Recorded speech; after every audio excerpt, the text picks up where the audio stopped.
오늘의 말씀 본문입니다. 누가복음 17장 11절에서 19절. 예수께서 예루살렘으로 가실 때에 사마리아와 갈릴리 사이로 지나가시다가 한 마을에 들어가시니 나병 환자 10명이 예수를 만나 멀리 서서 소리를 높여 이르되 예수 선생님이여 우리를 불쌍히 여기소서 하거늘 보시고 이르시되 가서 제사장들에게 너희 몸을 보이라 하셨더니 그들이 가다가 깨끗함을 받은지라. 그 중에 한 사람이 자기가 나은 것을 보고 큰 소리로 하나님께 영광을 돌리며 돌아와 예수의 발 아래에 엎드려 감사하니 그는 사마리아 사람이라. 예수께서 대답하여 이르시되 10사람이 다 깨끗함을 받지 아니하였느냐? 그 9은 어디 있느냐? 이 이방인 외에는 하나님께 영광을 돌리러 돌아온 자가 없느냐 하시고 그에게 이르시되 일어나 가라. 내 믿음이 너를 구원하였느니라 하시더라. 지금은 마지막 때입니다. WCC, WEA, NCCK, 종교다원주의, 동성애, 이스라엘 독립, 이스라엘 전쟁, 이스라엘 제3성전의 검축의 움직임 등등. 예수님은 전 세계 온갖 징조를, 재림의 징조를 지금 보여주고 있습니다. 지금 우리는 깨어나야 할 타임입니다. 종말의 징조 중 가장 큰 징조는 적그리스도의 등장의 그림자입니다. 적그리스도. 이 적그리스도는 AI 인공지능, 이 로봇을 사용하여 그것에 절을 하게 하고 우상숭배를 하게 할 것입니다. 적그리스도 등장. 지금 많은 징조를 통해서 적그리스도의 등장이 나타나고 있어요. 이 적그리스도가 앞에 스크린 볼까요? AI, 인공지능 로봇, 이 로봇에게 우상 숭배를 하고 절을 하게 만듭니다. 이 그림은 전에도 제가 말씀드렸듯이 일본의 한 사찰에서 AI 인공지능 로봇이 반야신경을 애울 때에 그 절에 스님들이 절을 하고 있어요. 이런 것들을 보면 아, 때가 다 됐구나라는 것을 인지를 해야 됩니다. 이 적그리스도가 이제 등장하면 어디로 등장하는가? 데살로니가 후서 2장 4절에 보면 그는 대적하는 자라 신이라고 불리는 모든 것과 숭배함을 받는 것에 대항하여 그 위에 자기를 높이고 하나님의 성전에 앉아 자기를 하나님이라고 내세우느니라. 자, 이 적그리스도는 등장하는데 어디로 등장하는가? 거기 보면 하나님의 성전에 앉아 자기를 하나님이라 내세우니라. 거기 보면 하나님의 성전에 등장한다는 거예요. 그 다음 딱 이 천국 복음이 모든 민족에게 증언되기 위하여 온 세상에 전파되리니 그제야 끝이 오리라. 그러므로 너희가 선지자 다니엘이 말한 바 멸망에 가증한 것이 거룩한 곳에 선 것을 보거든 읽는 자는 깨달을진저. 여기서 보면 멸망에 가증한 것, 적그리스도입니다. 여기에 보면 거룩한 곳에 선 것을 보거든. 자, 여기 보면 거룩한 곳. 이 거룩한 곳이 무엇인가? 성전입니다. 성전. 적그리스도는 성전에 쓴다는 거예요. 또 공통적으로 다니엘서 9장 21절에 봐도 예언이 되어 있는데 이 적그리스도가 먼저 어디로 오는가? 읽어줍니다. 그가 장차 많은 사람들과 더불어 한 이레 동안의 언약을 굳게 맺고 그가 그 아래의 절반에 제사와 예물을 금지할 것이며 또 포악하여 가증한 것이 날개를 의지하여 설 것이며 또 이미 정한 종말까지 진노가 항폐하게 하는 자에게 쏟아지리라 하였느니라 하시니라. 자, 이 9장 21절에도 그 중간에 보면 제사와 예물을 금지할 것이며 이 적그리스도가 다니엘도 예언을 했는데 제사와 할 이 제사 예물을 금지한다는 거예요. 무슨 말일까요? 제사를 금지하고 예배를 이가 금지한단 말이에요. 이 적그리스도는 성전을 차지합니다. 지금 새 구절을 봤는데 사로 2장 4절에도 하나님의 성전에 그가 쓴다는 거예요. 앉는다는 것입니다. 두 번째도 마태복음 24장 15절에도 멸망한 가진 것이 거룩한 곳에 성전에 이가 쓴다는 거예요. 9장 27절에도 제사와 예물을 금지할 것이며 이 적그리스도는 성전을 차지하고 예배를 금지한다는 것입니다. 자, 다시 말하면 성전이 있어야만 이 적그리스도가 등장한다는 것을 알 수가 있어요. 성전은 유대인들에게 굉장히 중요한 것입니다. 그들은 성전이 지어져야만 기다리던 메시아가 올 것이라고 믿고 있기 때문입니다. 자, 그렇다면 지금 제3성전 이 건축의 단계가 어느 정도 이르렀는가? 지금요, 이 성전이 모든 건축의 설계도가 끝났습니다. 두 번째는 성전 건축할 모든 재료가 다 준비되어서 쌓여 있어요. 세 번째는 성전에서 섬기는 사람들의 교육과 훈련이 다 마쳐졌습니다. 성전 건축가들은 말합니다. 성전 건축은 7개월만, 이 7개월만의 이 기간에 다 완성이 된다는 것입니다. 제3성전이 완성되면 적그리스도는 등장되고 휴고가 일어나고 그 후 대환란이 일어날 것입니다. 지금은 시간이 많이 남지 않았습니다. 지금은 오직 주님의 신부로 우리는 잘 준비해야 될 때입니다. 적그리스도가 등장할 때 이쯤 되면 예수님은 말을 했어요. 엄청난 환란이 있을 것이다. 마태복음 24장 21절에 보면 읽어줍니다. 이는 그때 큰 환란이 있겠습니다. 창세로부터 지금까지 이런 환란이 없었고 후에도 없으리라. 큰 환란이 있겠습니다. 이 환란은 전무후무한 대환란, 7년 대환란을 말하고 있어요. 성경의 모든 예언은 지금까지 하나도 틀린 적이 없어요. 왜냐하면 하나님의 말씀이기 때문입니다. 무엇 때문에 신앙인이 배교할까? 우리는 이런 많은 징조를 통해서 주님의 코앞에 왔음을 알아야 되는데 종말의 때는 많은 사람들이 배교를 한다는 거예요.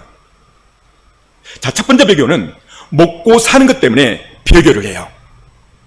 요한계시록 13장 15절 읽어줍니다. 그가 권세를 받아 그 짐승의 우상에게 생기를 주어 그 짐승의 우상으로 말하게 하고 또 짐승의 우상에게 경배하지 아니하는 자는 몇이든지 다 죽이게 하더라. 자, 여기 보면 그가 누구죠? 적그리스도가 그 짐승의 우상에게 생기를 주어, 여기 우상 지금 뭐죠? AI 인공지능 로봇입니다. 이게 생기를 주어 말을 하게 한다는 거예요. 여러분, AI 인공지능 로봇이 유튜브만 열어봐도 얼마나 우리 앞에 접근해 있는지 말을 잘하는지 모릅니다. 16절 읽어줍니다. 그가 모든 자, 곧 작은 자나 큰 자나 부자나 가난한 자나 자유인이나 종들에게 그 오른손이나 이마에 표를 받게 하고 누구든지 이 표를 받은 자 외에는 매매를 못하게 하니 이 표는 곧 짐승의 이름이나 그 이름의 수라. 지혜가 여기 있으니 총명한 자는 그 짐승의 수를 세어보라. 그것은 사람의 수니 그의 수는 666이니라. 666이라. 누구든지 이 표를 가지지 못한 자는 매매를 못하게 하나니, 매매를 못하게 한다 이 말은 내 통장에 10억 100억 있어도 라면 하나 살 수 없는 그런 시대가 온다는 거예요. 영국에서 개발된 AI 인공지능 로봇에게 질문을 했습니다. 우리 잠시 뉴스에 나온 영상을 잠시 보도록 하겠습니다. 눈을 깜빡이고 푸른 눈동자를 좌우로 굴리고 고개를 가볍게 좌우로 돌리며 무엇인가를 관찰하는 듯한 표정. 영락없는 사람의 모습입니다. 대화의 맥락이나 상대방의 얼굴 표정 변화를 읽고 거기에 맞게 제안도 합니다. I'm thinking of something that will make us both smile. Go on, smile. Give us a big one. 심지어 마치 사람들이 하듯이 표정이나 목소리, 대화 내용을 종합해 어떤 사람인지도 평가합니다. What do you think about me? You seem like a kind and interesting person. AI가 인간에 미칠 최악의 상황을 묻는 무거운 주제의 질문에는 잠시 생각에 잠기더니 불편한 표정으로 명확하게 의견을 내놓습니다. The most nightmare scenario I can imagine with AI and robotics is a world where robots have become so powerful that they are able to control or manipulate humans without their knowledge. 아메카는 지난해 1월 첫 선을 보인 이후 진화를 거듭하고 있으며 GPT-3와 GPT-4 등으로 학습해 여러 언어를 구사하고 창작 능력을 갖췄습니다. 제작사는 몇 년 안에 아메카를 사람처럼 팔다리를 사용하고 걷게 한 뒤 인간 사회에 완전히 합류시키는 것을 최종 목표로 하고 있습니다. 올해 영국에서 열린 로봇 자동화 분야 최고의 국제 학술 행사에는 아메카뿐만 아니라 AI 기술이 탑재된 아바타 로봇 등 최첨단 정밀 로봇들도 함께했습니다. 지금 AI 인공지능 로봇에게 앞으로 AI 인공지능 로봇이 발달되면 어떻게 되겠느냐라고 질문을 했더니 이렇게 답변하잖아요. 인간들도 모르게 그들을 통제하고 도종하는 그런 상황이 벌어질 것입니다. 여러분, 우리는 이런 세대에 살고 있어요.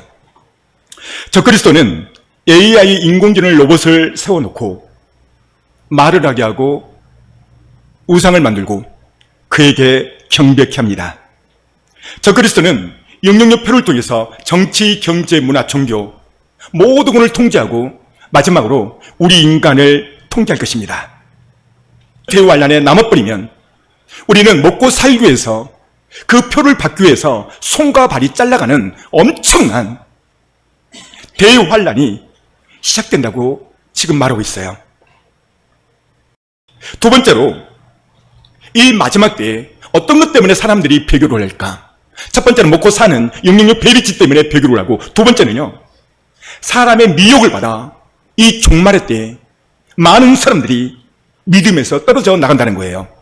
마태복음 24장 4절을 보면 이렇게 기록되어 있는데요. 읽어줍니다. 예수께서 대답하여 이르시되 너희가 사람의 미혹을 받지 않도록 주의하라. 많은 사람이 내 이름으로 와서 이르되 나는 그리스도라 하여 많은 사람을 미혹하리라. 여기 보면 너희가 사람의 미혹을 받지 않도록 주의해라. 많은 사람들이 내가 그리스도다라고 말한다는 거예요. 여러분, 우리 한국만 해도요, 자기가 그리스도라고 37명이 나타났습니다.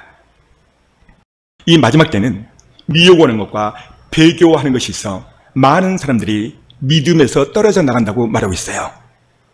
데살로니가후서 2장 3절을 보면 주님은 그 미혹에서 빠지지 말라고 말하고 있어요.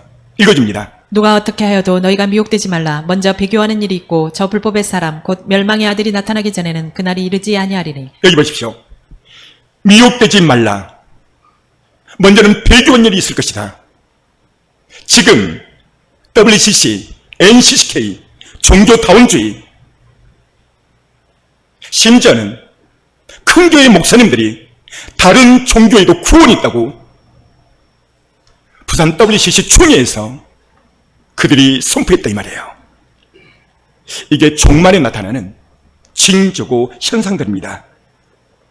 마지막 때에 가장 큰 시험이 있다고 또 지금 말씀하고 있는데요. 미혹을 받고 배교에서 주님을 떠난다는 것이죠. 마태복음 24장 10절 읽어줍니다. 그때 많은 사람이 실족하게 되어 서로 잡아주고 서로 미워하겠으며 거짓 선지자가 많이 일어나 많은 사람을 미혹하겠으며. 보십시오. 그때 종말의 때에 많은 사람들이 실족되고 많은 사람들이 거짓 선지자, 지금 그게 나왔잖아요. 거짓 선지자, WCC, 다른 종교에도 구원이 있다. 가짜입니다. 근데 이 가짜가 서울에서 어마무시하게 큰 교회에 목사짓을 하고 있어요. 가짜입니다. 우리는 이것들을 보면서 지금 내가 살고 있는 이 때가 마지막 때라는 것을 인지를 해야 된다 이 말이에요. 그 다음 읽어주세요. 불법이 성함으로 많은 사람의 사랑이 식어지리라. 그러나 끝까지 견디는 자는 구원을 얻으리라. 이 천국 복음이 모든 민족에게 증언되기 위하여 온 세상에 전파되리니 그제야 끝이 오리라. 여러분, 배교하는 사람들이 이 신앙인들을 적그리스도에게 넘겨주죠. 왜 마지막 때 배교하는 사람들이 많이 생기는가? 좀 전에 말했죠? 거짓, 가짜 목자가 판을 치기 때문에. 이것은 노트북 영상들만 조금만 봐도 금방 알 수가 있어요. 그렇다면 거짓 선지자들, 이 거짓 선지자가 주로 가리키는 게 무엇인가? 베드로서 3장 16절은 이렇게 말하고 있는데요. 읽어줍니다. 또 모든 편지에도 이런 일에 관하여 말하였을 때 그 중에 알기 어려운 것이 덜어 있으니 무식한 자들과 굳세지 못한 자들이 다른 성경과 같이 그것도 억지로 풀다가 스스로 멸망에 이르느니라. 하나님의 말씀을 말씀으로 풀어야 되는데 억지로 풀었다는 거예요. 그래서 멸망이 왔다는 거예요. 그 다음 구절. 그러므로 사랑하는 자들아 너희가 이것을 미리 알았은즉 무법한 자들의 미혹에 이끌려 너희가 굳센 데서 떨어질까 삼가라. 보십시오. 무법한 자들의 미혹에 이끌려 너희가 굳센 데서 떨어질까 조심하라. 우리의 믿음을 늘 점검하며 이 마지막 때는 신앙생활을 해야 된다는 것을 베드로가 강력하게 말하고 있어요. 그들은 표적과 기사로 사람을 미혹하는데요. 마태복음 24장 23절 읽어줍니다. 그때 사람이 너희에게 말하되 보라 그리스도가 여기 있다 혹은 저기 있다 하여도 믿지 말라. 거짓 그리스도들과 거짓 선지자들이 일어나 큰 표적과 기사를 보여 할 수만 있으며 택하신 자들도 미혹하리라. 보십시오. 이들은 큰 표적과 기사를 보여서 할 수만 있다면 사람들을 미혹한다는 거예요. 어제 유튜브 한 영상, 어느 목사님 영상을 보니까 정말 엄청난 미혹의 판을 치고 있더라고요. 지금이 마지막 때이기 때문에 그래요. 그 다음 단. 보라 내가 너희에게 미리 말하였노라. 그러면 사람들이 너희에게 말하되 보라 그리스도가 광야에 있다 하여도 나가지 말고 보라 골방에 있다 하여도 믿지 말라. 번개가 동편에서 나서 서편까지 번쩍임 같이 인자의 임함도 그러하리라. 죽음이 있는 곳에는 독수리들이 모일 것이니라. 네. 제가 중2 때 예수님 믿는 지 얼마 안 될 때였습니다. 저는 마태복음 24장에 이런 내용이 있는 줄은 전혀 몰랐어요. 어느 날 마태복음 24장 지금 읽은 이 부분을 하나님이 한순간 다 보여주셨어요. 왜 이런 일이 있을까? 이게 무슨 내용일까? 그래서 담당 전도사님께 여쭤봤어요. 그랬더니 이 성경 구절을 마태복음 24장을 설명해 주더라고요. 주께서 말씀하시기를 내가 너의 때에 가리라. 여러분 그때 15살이지만 지금 우리 때에 오겠다는 거예요. 그 다음 구절. 그날 환란 후에 즉시 해가 어두워지며 달이 빛을 내지 아니하며 별들이 하늘에서 떨어지며 하늘의 권능들이 흔들리리라. 그때 인자의 징조가 하늘에서 보이겠고 그때 땅의 모든 족속들이 통곡하며 그들이 인자가 구름을 타고 능력과 큰 영광으로 오는 것을 보리라. 그가 큰 나팔 소리와 함께 천사들을 보내리니 그들이 그의 택하신 자들을 하늘 이 끝에서 저 끝까지 사방에서 모으리라. 할렐루야. 30절. 그들이 인자가 구름 타고 능력과 큰 영광으로 오는 것을 보리라. 이것이 바로 휴거입니다. 이 끝에서 저 끝까지, 지구 끝까지 주님의 준비된 휴거 신부를 큰 나팔 소리와 함께 하나님이 우리의 이름을 부를 것입니다. 그 나팔 소리를 듣기 위해서 우리는 예복을 마시고 성령 충만함으로 거룩한 신부가 되어 그날을 준비해야 되는 거예요. 그래서 이 마지막 때의 설교가 이렇게 중요한 것입니다. 마지막 때는 대표적으로 크게 나타나는 것이 감사와 사랑이 식어간다고 바울은 말하고 있어요. 그 다음 딱. 너는 이것을 알라. 말세에 고통하는 때가 이르러 사람들이 자기를 사랑하며 돈을 사랑하며 자랑하며 교만하며 비방하며 부모를 거역하며 감사하지 아니하며 거룩하지 아니하며 무정하며 온통함을 풀지 아니하며 모함하며 절제하지 못하며 사나우며 선한 것을 좋아하지 아니하며 배신하며 조급하며 자만하며 쾌락 사랑하기를 하나님 사랑하는 것보다 더하며. 그렇습니다. 마지막 때는 교만하며 비방하며 감사치 아니하며 쾌락 사랑하기를 하나님 사랑하는 것보다 더한다는 거예요. 여기 보면 감사치 아니하며 종말의 때가 이르면 감사함이 사라진다는 것입니다. 이런 많은 징조를 볼 때 우리는 지금 마지막 때를 살고 있습니다. 이 마지막 때에 우리가 정말 주님의 신부가 맞다면 가장 첫 번째로 무엇이 회복되어야 되는가? 감사가 회복되어야 됩니다. 따르습니다. 감사가 회복되어야 됩니다. 여러분만 시작. 오늘은 맥주 감사주일로 지키고 있습니다. 맥주 감사절은 첫 것을 하나님 앞에 드린다는 것이죠. 앞에 스크린 읽어줍니다.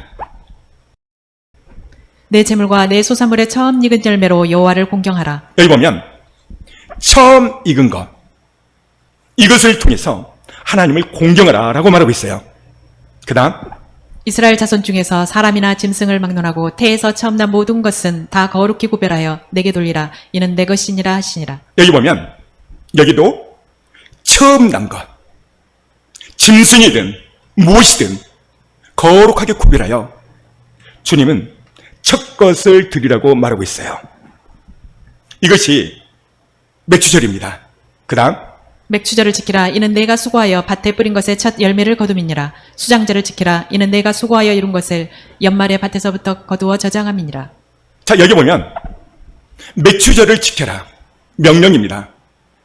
첫 것을 구별하여 드리라는 거예요. 그 다음 구절 너희 토지에서 처음 익은 열매의 첫 것을 가져다가 너희 하나님 여호와의 전에 드릴지니라. 여기도 보면 첫 것을 드리라는 거예요. 제가 파장동에서 개척을 할 때였습니다. 상가 2층이었죠. 거기는 파장시장 입구이기 때문에 사람들이 많이 옵니다. 특별히 노숙자 이런 분들이 많이 왔어요. 어느 날인가 노크를 해서 문을 열어보니까 자주 오시는 분이 왔어요.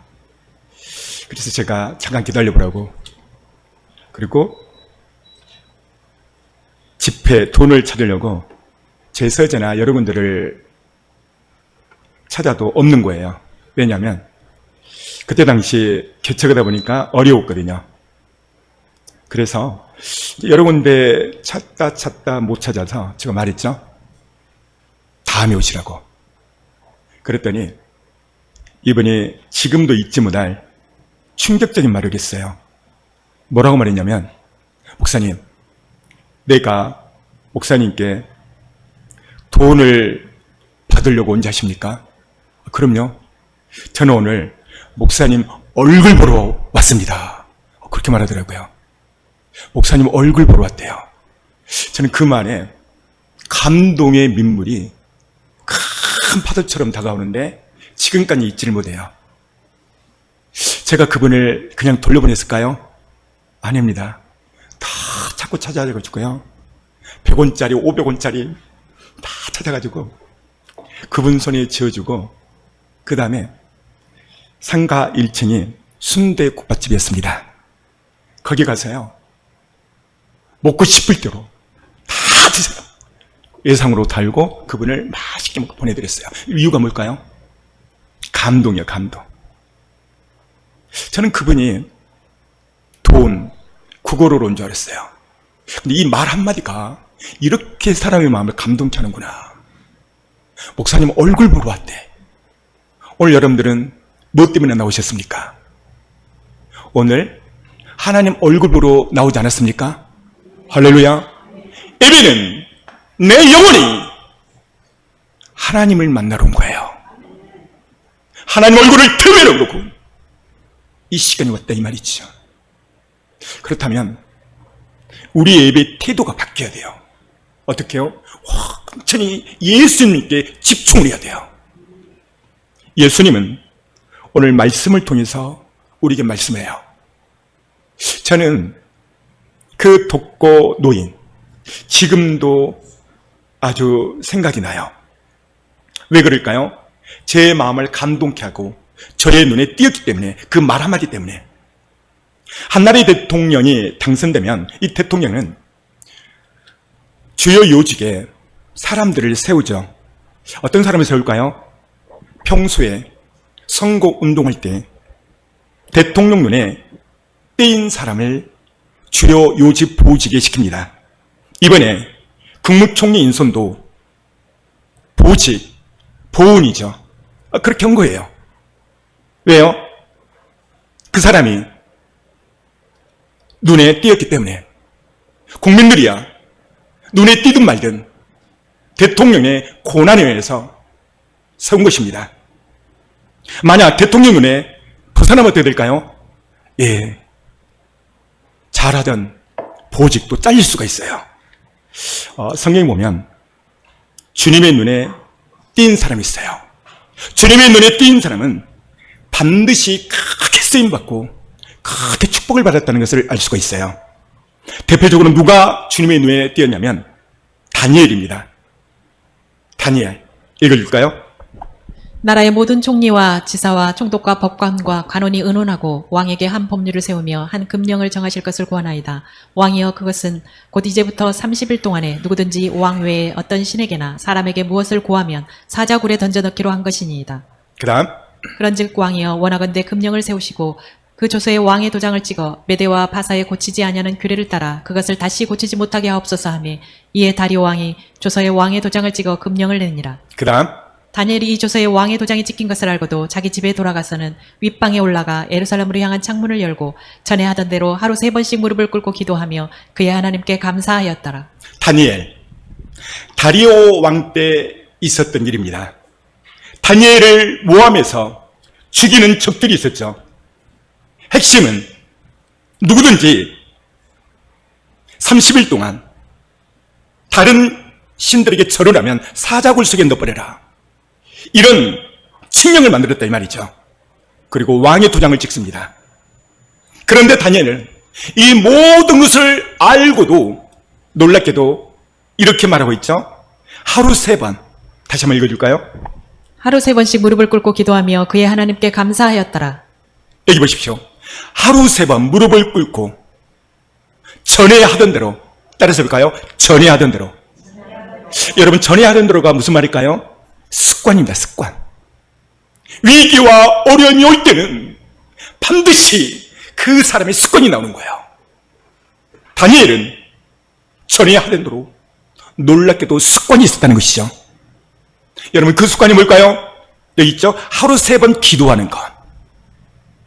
이것이 다니엘을 다니엘에게 한 거예요. 따라서 볼까요? 거룩한 습관이 거룩한 신부를 만든다. 사랑하는 성도 여러분, 우리는 이 마지막 때에 거룩한 신부가 돼야 돼요. 그러려면 첫 번째는 거룩한 습관이 있어야 돼요. 그 거룩한 습관이 무엇인가? 아침에 눈을 뜨면 TV 신문이 아니라 핸드폰이 아니라 말씀을 보고 무릎을 꿇는 것.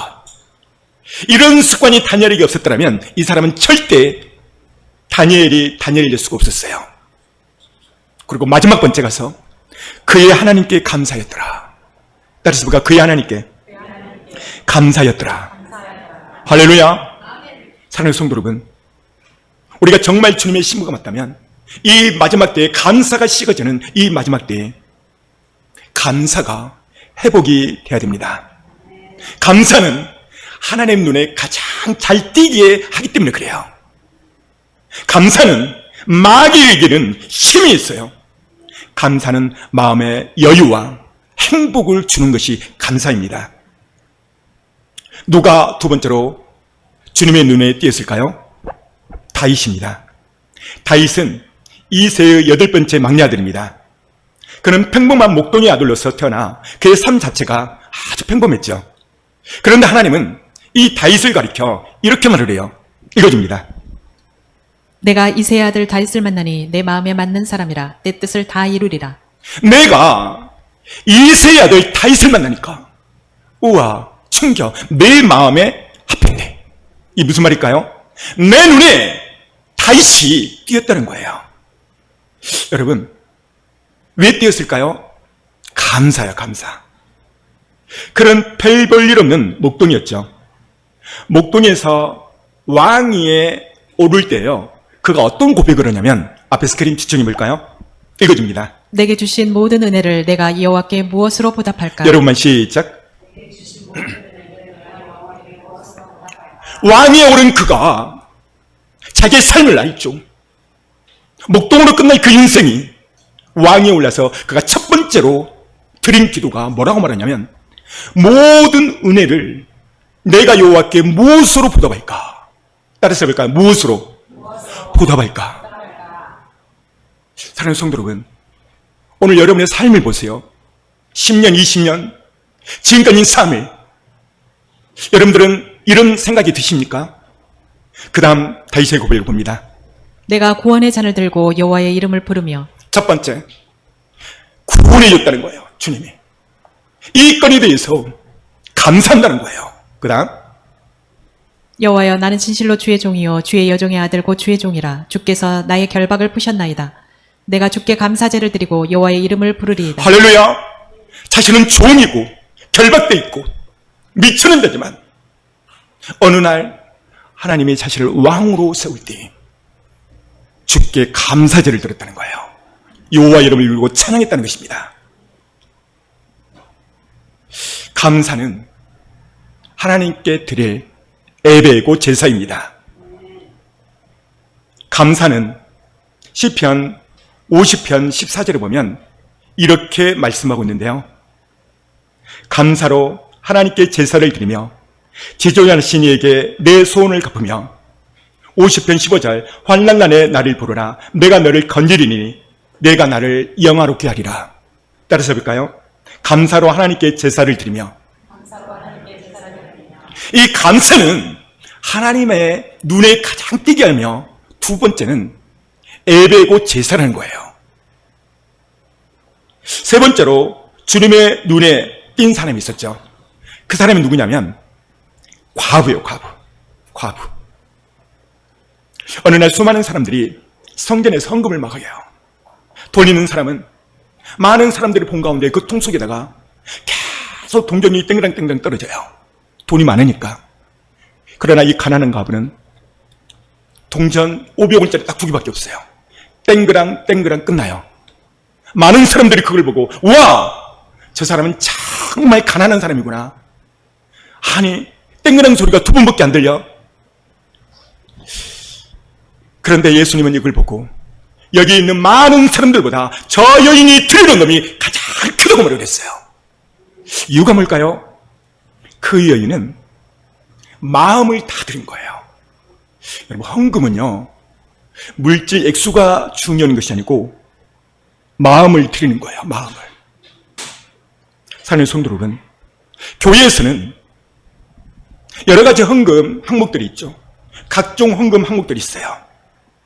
그런데요, 제가 성경을 지난주에 묵상하고 읽어보니까 헌금에 대해서 봤더니 각종 헌금, 11조며 감사헌금이 많아요. 그런데 예수님의 메시지를 보니까 각종 헌금보다도 이웃 사랑에 대한 말씀이 훨씬 더 많은 거예요. 이웃을 사랑하라. 하나님은 이웃 사랑은 율법이 완성이라고 말했어요. 완성이라. 따라서 볼까? 이웃 사랑은 율법의 완성이라. 여러분, 마태복음 26장 36절에 보면 선생님, 율법 중에서 어느 계명이 크니까?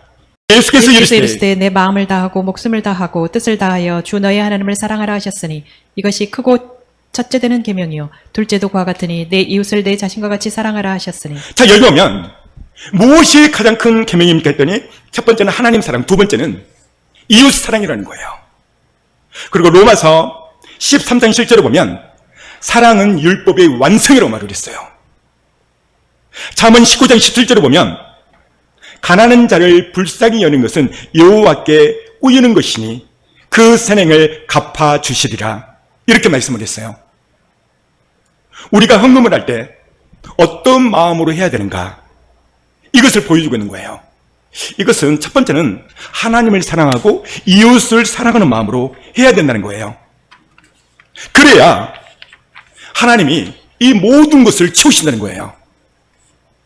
제가 각종 헌금들이 많이 있는데 이 내용보다도 이웃 사랑이 훨씬 더 많이 나와요. 사랑하는 성도 여러분, 헌금은 첫 번째는 하나님의 사랑이고 두 번째는 이웃 사랑인 것입니다. 제가 이 헌금의 내용을 알고 이웃 사랑이 먼저구나. 여러분, 이웃 사랑을 먼저 정성을 다하여 이웃을 섬기면 하나님은 어떤 일을 주시냐면 아까 말씀드렸죠. 가난한 자를 불쌍히 여기는 것은 여호와께 구워드리는 거다. 정말 이웃을 사랑하면 하나님이 다 채움을 제 목회 가운데서 제가 느꼈기 때문에 그래서 사랑의 밥풀을 오고 지킨 작은 자 교정소기로 하는 거예요. 그래서 우리 수련 사랑의 교회는 24년도 연말연시에 10사람을 선정해서 봉투를 드렸고, 올 부활주일에도 10사람을 선정해서 10사람에게 봉투를 드렸어요. 오늘 맥주절 광고도 안 했습니다. 기도 중 이번에도 이웃을 섬기고 사랑해라, 선교를 해라. 그래서 10사람을 또 선정했습니다. 이 부분은 일부러 광고지 않았습니다. 왜냐? 또 목사님 헌금을 안 해. 정말 그 말 듣기 싫어요. 여러분, 이웃을 정말 사랑하면 하나님이 약속을 했어요. 가난한 이웃을 사랑하면 가난한 자를 불쌍히 여는 것은 여호와께 꼬이는 것이라. 하나님이 다 채우실 줄 믿습니다. 할렐루야. 어떻게 해야 교회가 풍성해지는가? 사람들은 말을 해요. 헌금을 많이 해라. 주님은 절대 그렇게 말하잖아요. 주님은 가난한 이웃을 먼저 섬기고 사랑해라. 그러면 교회가 풍성해지는 거예요. 그 어디서 나오냐면 오병이의 기적을 보면 알 수가 있어요. 떡 5개, 물고기 2마리. 작은 것이죠. 그러나 그것을 주님께 드렸을 때, 가난한 이웃을 섬겼을 때 하나님은 놀랍게도 축복을 오병이의 기적처럼 해주신다는 것을 알 수 있습니다. 우리의 마음의 중심은 헌금을 어떻게 드려야 되는가? 첫 번째는 은혜를 받고, 따라서 의뢰를 받고 기쁨으로 주는 거예요. 왜냐하면 하나님은 우리의 중심을 보기 때문에 그래요. 읽어줍니다. 내가 보는 것은 사람과 같지 아니하니 사람은 외모를 보거니와 나 여호와는 중심을 보느니라 하시더라. 따라서 해볼까요? 나 여호와는 중심을 보느니라. 하나님은 우리 중심을 보세요. 첫 번째, 하나님을 사랑하고 내 이웃을 내 몸과 같이 사랑하는 그런 마음이 내게 있는가? 그런 마음으로 주님께 드리는 거예요. 저의 차는 스타렉스인데 조수석에 작은 사물함이 다 있죠. 거기에 웬만하면 지폐 1,000원, 10,000원짜리가 제가 안 떨어지게끔 해요. 왜 그러는가? 운전하고 가다 보면 정말 불쌍한 사람들을 많이 만나요. 사랑하는 성도 여러분, 가난한 자를 불쌍히 여기고 감사함으로 하나님께 나갈 때 하나님 반드시 하나님 앞에 꼬드리기 때문에 하나님 축복을 주세요. 아까 말씀했는데요. 두 번째 단 읽어줍니다. 감사로 제사를 드리는 자가 나를 영화롭게 하나니 그의 행위를 옳게 하는 자에게 내가 하나님의 구원을 보이리라. 여기 보십시오. 이 감사는 하나님을 영화롭게 한다는 거예요. 첫 번째 영화롭게 하고, 결론은 이 감사하는 자에게 하나님께서 구원도 하나님이 베푸신다는 거예요. 따라서 해볼까요? 감사는 하나님을 영화롭게 한다. 결론으로 가서 하나님 그의 구원을 보이겠다라고 말씀하고 있습니다. 오늘 본문을 좀 살펴보겠습니다. 오늘 본문에 10명의 문둥병자가 등장합니다. 나병이죠. 이들은 스스로 부정하다 이렇게 소리를 외치고 살아야 돼요.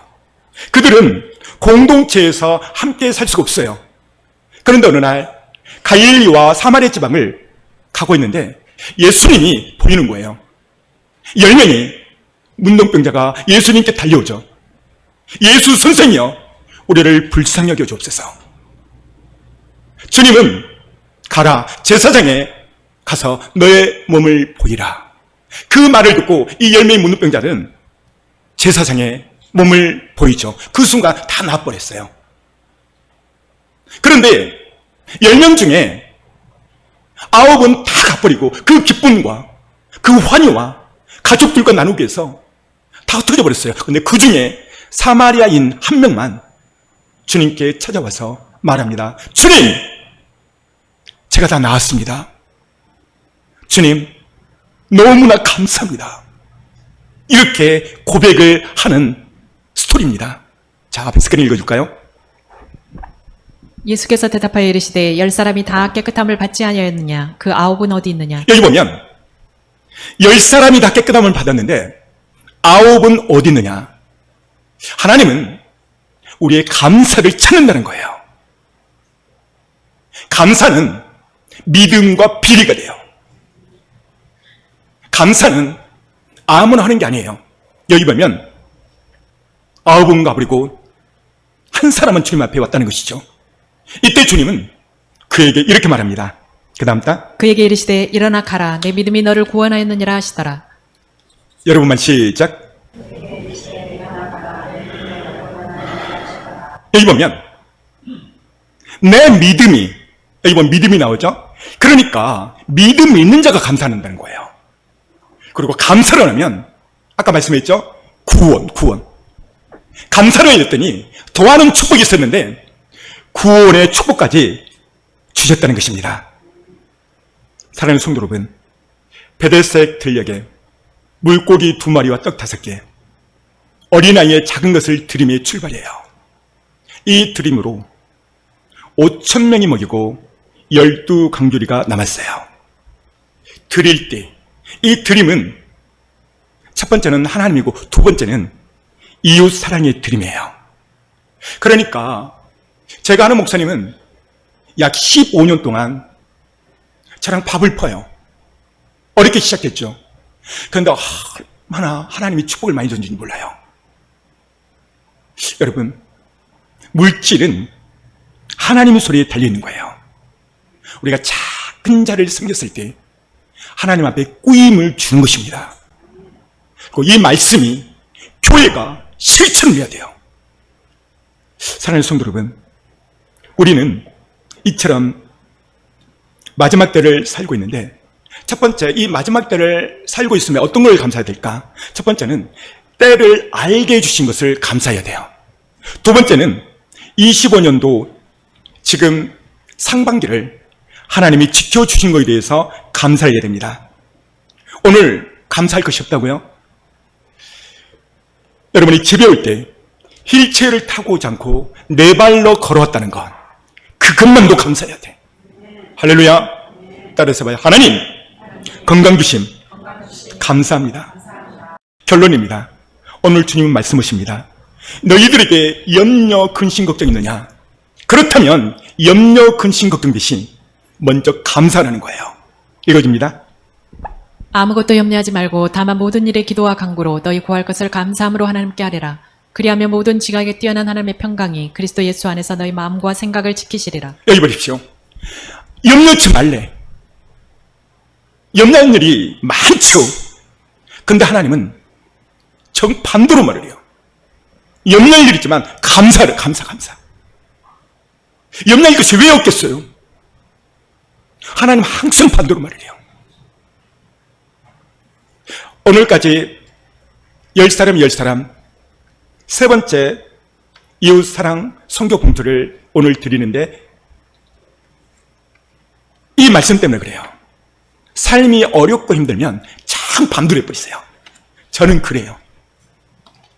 여러분이 생각할 때 3차까지 이웃사랑 봉투를 주나요? 와, 우리 교회 부자인가 봐요. 아니에요. 저는 반대로요, 반대로.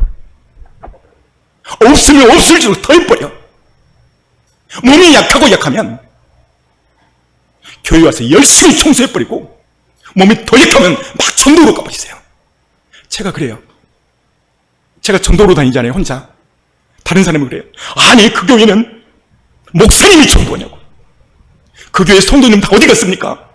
저는 말이에요. 아니, 전도가 성도 권사 따로 있습니까? 때를 어떤지 먹었든지 누구한테든지 전도를 해야 맞지 않습니까? 할렐루야. 사랑하는 성도 여러분, 성경은 말해요. 너희가 가난하냐? 그러면 열심히 재물을 모으고 아끼고 허리띠를 출려내라. 이렇게 한 구절은 단 한 번도 없어요. 반대로요, 막 나눠주래요. 왜요? 물질의 주인이 하나님이기 때문에 그래요. 할렐루야. 그렇습니다. 이 염려 많죠. 근데 하나님은 이 염려 있지만 감사를 해버리래요. 어떤 일이 일어나는가? 7절 다시 한번. 그리하며 모든 지각에 뛰어난 하나님의 평강이 그리스도 예수 안에서 너희 마음과 생각을 지키시리라. 여러분, 감사를 내버리면요, 어떤 일이 일어나냐면, 여기 있죠? 결론은 마음과 생각을 지켜준다는 거예요. 따라서 봐, 감사하면 마음과 생각을 주께서 지켜주신다. 여러분만 시작. 할렐루야. 그렇습니다. 이 감사는 하나님이 가장 좋아하는 과일이에요. 감사. 사과도 있고 배도 있고 배주 뭐 엄청 많지만 우리 하나님이 가장 좋아하는 과일은 감사예요. 감사. 이 시간 조용히 눈을 감고 가슴에 손을 얹어봅니다. 이지선,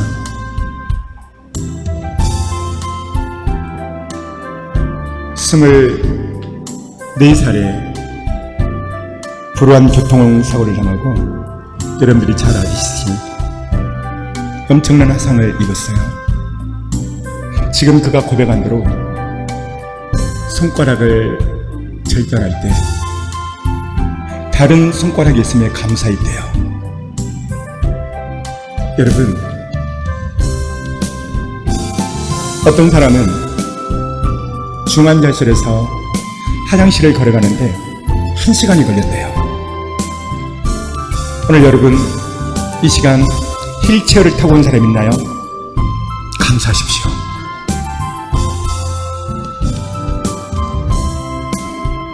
이 사람은 그가 말한 대로 하나님이 너무나도 귀하게 쓰임받고 있어요. 이대의 교수로 있습니다. 많은 사람들에게 하나님을 전합니다. 24살 이 예쁜 처녀가 얼굴에 온갖 화상을 입고 손가락이 잘려나간다면 여러분들은 감사하겠어요? 여러분, 오늘 10 문둥병자 가운데서 9은 가버렸어요. 감사는 믿음 있는 사람이 하는 거예요. 사랑하는 성도 여러분, 감사하십시오. 그 9명이 감사할 때 구원의 축복도 더하셨어요. 오늘 이 시간 온갖 투성이고 형편은 바닥이고 절청, 인간관계 진로 설득일지라도 감사할 때 하나님이 열어주셔요. 이 시간 주의 성령 기도할 때 하나님, 늘 엉망불평하고 짜증냈습니다. 현재의 위치를 감사치 않았습니다. 용서해 주십시오. 내가 그 9명의 문둥병자였습니다. 그들은 육체의 출정에 회복을 느끼고 그것을 가족들에게 나눈 거예요. 그러나 그 한 사람은 주님 앞에 와서 예수님 감사합니다. 예수님 감사합니다. 그랬더니 너의 믿음이 너를 구원케 하겠느냐. 사랑하는 성도 여러분, 감사할 조건을 찾으십시오. 과거에 내 자신이 9명의 문둥병에 속했던 것, 감사할 것이 너무 많음에도 불구하고 늘 엉망불평 짜증냈던 것 회개하십시오. 주님 감사합니다. 마지막 때를 알게 여기시고 마지막 때에 교회를 다니게 하시고 마지막 때에 주님 오심을 준비하는 신부가 되게 하심을 감사합니다. 이 시간 주의 성장을 기도할 때 엉망불평한 것 회개하시고 주님 이제 앞으로 감사히 살겠습니다. 우리 주의 성장을 기도합니다. 주여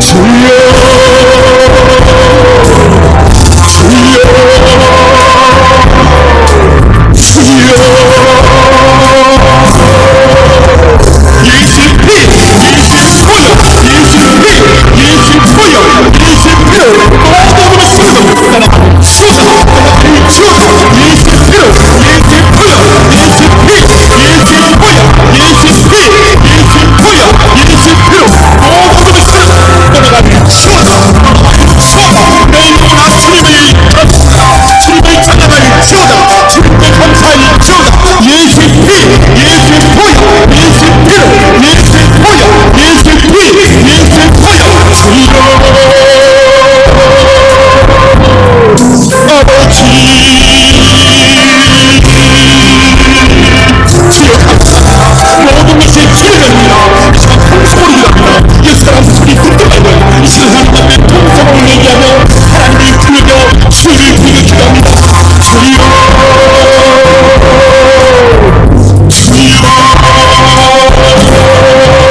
기도 제목의 문제는 믿음으로 두 손을 가슴에 었습니다.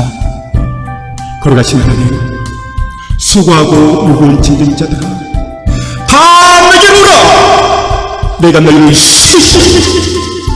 하나님, 머리가 아프고 어깨가 아프고 가슴이 아프고 많은 병들이 내게 있습니다. 유방암도 예수의 피로, 예수의 피로 떠나갈 주어다. 예수의 피로 하늘의 성패까지 모든 죄가 예수께서 지칭하셨다. 떠나갈 주어다. 예수의 피, 예수의 보혈, 예수의 피로, 예수의 피로. 하나님, 가슴이 답답하고 인생이 막히고 철벽입니다. 낭떠러지입니다. 낭떠러지의 끝에 있습니다. 하나님, 나의 기도 제목, 우리의 기도 제목, 나의 기도 제목, 이 시간 선포할 때 그 문제가 풀어지게 하여 주옵소서.